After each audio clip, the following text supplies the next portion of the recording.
2001, sinimulan ng buuin ang komunidad na ito.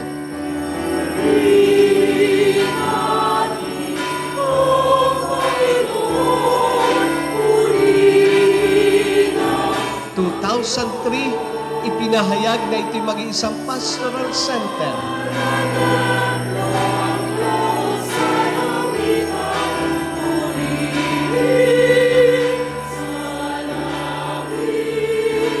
Noong 2019 ay itinatag bilang isang parokya. Kaya ngayon, 5 taon na tayong parokya.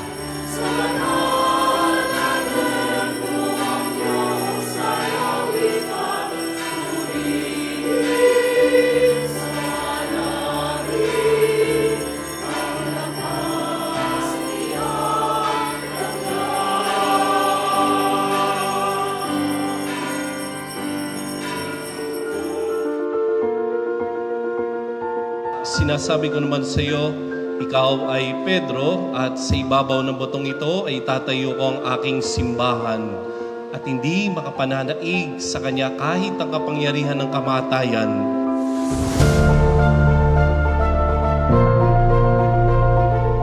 Ang simbahan ay itinatayo sa pagkilala kay Jesus.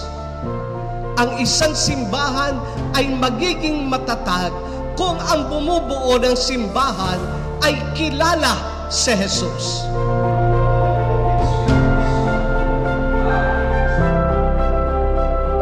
Bilang isang sambayanan, kailangan nandoon rin yung sagot ni Pedro. Ikaw ang Diyos, ikaw ang sugo ng Diyos, ikaw ang gabay ng sambayanan, ikaw ang takapagtatag, at ikaw ang nagpapatatag sa sambayanan. Kaya pinuri ni Jesus si Pedro sa kanyang sagot, dahil yan ang dapat maging batayan ng ating pagiging parokya, ang pagkilala kay Jesus.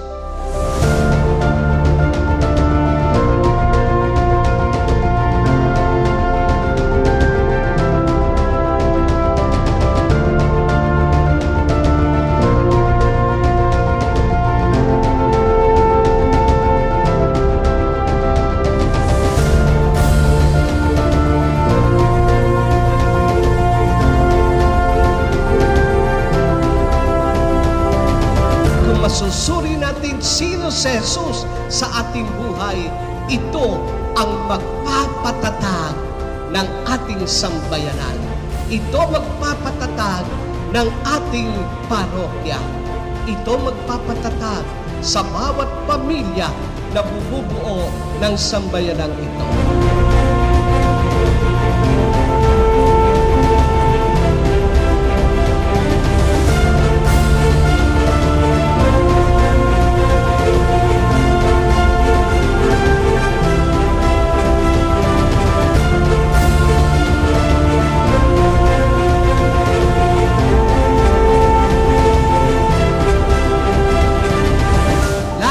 Kilalanin si Jesus.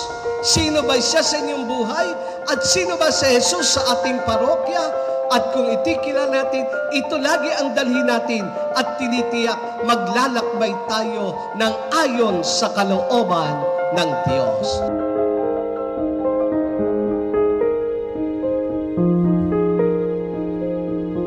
Sa aking pagbati sa inyo ay isang hamon ang aking iiwan. Maging bato kayo tulad ni Pedro upang sa inyo'y maitatag ang isang matibay na parokya, matibay na simbahan.